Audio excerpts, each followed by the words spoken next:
मैंने बड़े बड़े एक्टर लोगों के साथ, सीनियर लोगों के साथ काम करके देखा कि वो they are very professional.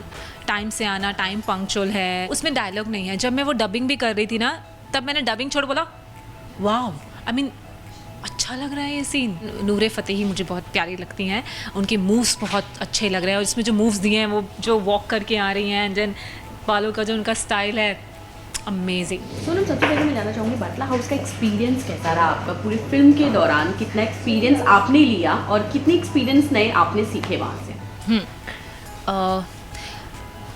Of course वो बहुत ही डिफरेंट एक्सपीरियंस था, क्योंकि मैंने कभी इतने बड़े प्रोडक्शन हाउस की फ़िल्म नहीं की थी, तो ये मेरा फर्स्ट टाइम था। लेकिन ऑफ कोर्स कुछ अलग था जो मैंने पहले नहीं किया था। ऑफ कोर्स पहले तो बिग स्क्रीन जो मैंने कभी नहीं की थी, तो वो मेरे लिए एक्सपीरियंस था। और मैंने बड़े बड़े एक्टर लोगों के साथ, सीनियर लोगों के साथ काम करके देखा कि वो दे आर वेरी प्रोफेशनल।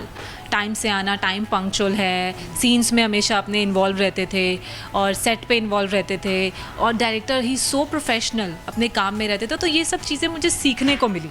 ये सब चीज़ें जो हुई वो मैंने पहले मुझे नहीं पता था। मेरे कुछ और ही व्यू था उनके लिए कि हाँ, पता नहीं बड़े सेट पे कैसा होता होगा, इस तरीके से काम होता होगा, लेकिन very different. So of course good experience होता है। अच्छा, अगर मैं इस फिल्म की बात करूँ तो सबसे बेस्ट सीन जो आपने इस फिल्म में किया है, जो आपके एकदम सबसे करीब हो गया है वो सीन? हाँ, एक सीन है, उसमें डायलॉग नहीं है। वो आईसीयू में रवि किशन जी होते हैं, एंड देन उनके साथ मैं बैठी होती हूँ, एंड मेरा बहुत ओवर इमोशनल सीन है वो उसमें डायलॉग नहीं है। जब मैं वो डबिंग भी कर रही थी ना, तब मैंने डबिंग छोड़ बोला वाह, आई मीन अच्छा लग रहा है ये सीन। सो मेरा ये रिएक्शन था।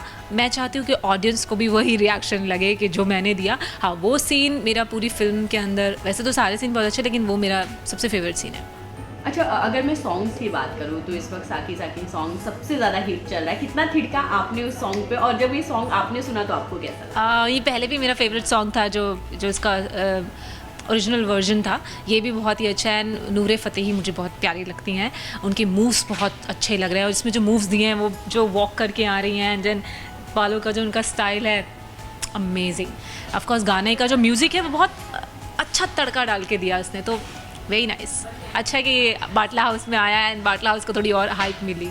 अच्छा, टेलीविज़न से लेकर अगर बॉलीवुड की पूरी सफ़र की बात करूँ, कितने ज़्यादा चेंजेस टेलीविज़न में है बॉलीवुड को लेकर? बॉलीवुड की कितनी सारी चीज़ें जो आप टेलीविज़न में नहीं देख सकते हैं? फर्स्ट बिग स्क्रीन जो नहीं है, एंड टेलीविज़न में जो वे ऑफ एक्टिंग है ना, बहुत डिफरेंट है, बहुत ही ज़्यादा डिफरेंट है। और वहाँ पे परफॉर्मेंस से ज़्यादा ब्यूटी पे कंसंट्रेट किया जाता है, लेकिन फ़िल्म में ऐसा नहीं है।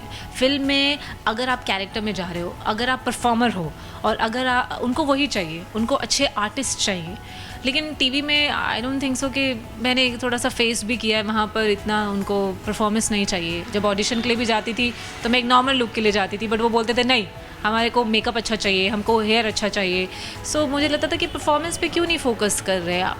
सो ये चीज़ें मुझे बहुत थोड़ी सी अजीब सी लगती थी, और मैं उनसे थोड़ी सी अपसेट भी हो जाती थी इन सब बातों से कि वाई इस तरह। मैंने 8 साल टीवी पे मैंने टीवी के लिए स्ट्रगल किया। टीवी के लिए मैं ऑडिशन देने जाती थी, लेकिन किसी को समझ ही नहीं आ रही थी मेरी एक्टिंग। ठीक है, जो होता है अच्छे के लिए होता है। उनको समझ नहीं आई, लेकिन निखिल सर को तो समझ आई, and then I have done Batla House. अच्छा, इसके अलावा मैं अगर आपकी बात करूँ, सोनी टीवी का शो है क्राइम पेट्रोल, जिसमें आप काफ़ी बार शायद से आप नज़र भी आई है। वो एक्सपीरियंस कैसा रहा है उस तरह की शो करने का, जहाँ आपको एज अ आर्टिस्ट बहुत कुछ नया करने मिलता है, नए नए एपिसोड्स होते हैं उसके बारे में? मैं क्राइम पेट्रोल के बारे में यही बोलूँगी कि लोग कहते हैं कि नहीं बोलो या नहीं बताओ, बट मैं यही बोलूँगी कि मुझे अगर आज रिकग्नाइजेशन मिला है तो सिर्फ़ और सिर्फ उस शो की वजह से मिला है। अगर लोग थिएटर करते हैं, 10-10 साल, 15-15 साल थिएटर करते हैं, मैंने उस शो को एज अ थिएटर लिया कि वो मेरा लर्निंग प्रोसेस था। मैंने वहाँ से सीखा, और एवरी डे मेरे लिए चैलेंज होता था। जब मुझे कोई नया एपिसोड ऑफर होता था तो मैं बोलती थी, मैं निकलते वक्त डरती थी कि मैं इस रोल को कैसे करूँगी, ये तो पिछले रोल से बहुत अलग था। तो वहाँ जब जाने के बाद जो आज मैंने बाटला हाउस तक पहुँची, जो वो कॉन्फिडेंस था, वो कहाँ से मिला? मुझे क्राइम पेट्रोल से मिला, क्योंकि एवरी डे मुझे डायरेक्टर न्यू चैलेंज देते थे। और आप देखो तो मैंने एवरी कैरेक्टर उसमें प्ले किया, वेरी डिफरेंट कैरेक्टर, चाहे वो गरीब हो, चाहे अमीर हो, चाहे वो मिडिल क्लास हो, एवरी कैरेक्टर। सो मैं कभी नहीं भूल सकती कि क्राइम पेट्रोल ने मुझे बहुत हेल्प करी परफॉर्मेंस के लिए। अच्छा, एपिसोडिक शो आप कर चुकी, डेली शो कर चुकी, अब फिल्म कर रही हैं, वेब सीरीज कर रही हैं, अब इसके आगे और क्या क्या इरादा है करने का? अभी एक और मैं कर रही हूँ वेब सीरीज़, रंगबाज सीज़न 1 आया था, उसका सीज़न 2 ऑलरेडी शूट हो रहा है, भोपाल में शूटिंग कर रहे हैं, तो I am doing that series. और उसमें भी बड़ा मज़ेदार कैरेक्टर है, एकदम अपोजिट।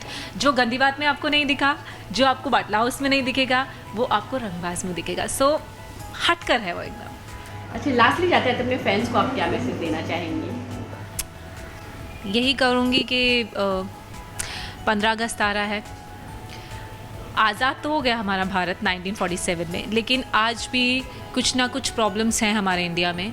सो गर्ल्स को उतनी फ्रीडम नहीं है, बिकॉज़ मैं करनाल से हूँ, हरियाणा से, तो मैं वहाँ से निकल के बॉम्बे तक पहुँच गई। लेकिन मेरी कुछ फ्रेंड्स हैं जिनकी शादी हो गई है, बच्चे हो गए हैं, लेकिन उनके ड्रीम बहुत थे, क्योंकि हम स्कूल में सब साथ में फ्रेंड्स थे। आज तक उन्हें कुछ करने को नहीं मिला, तो वो अपने बच्चों के थ्रू कुछ ना कुछ करना चाहते हैं कि आगे बढ़े। मैं चाहती हूँ कि स्मॉल टाउन्स में भी फीमेल्स को फ्रीडम मिले, फीमेल्स को जो वो करना चाहती है वो करने को मिले, वो भी अपने ड्रीम पूरा करना चाहे। That's it.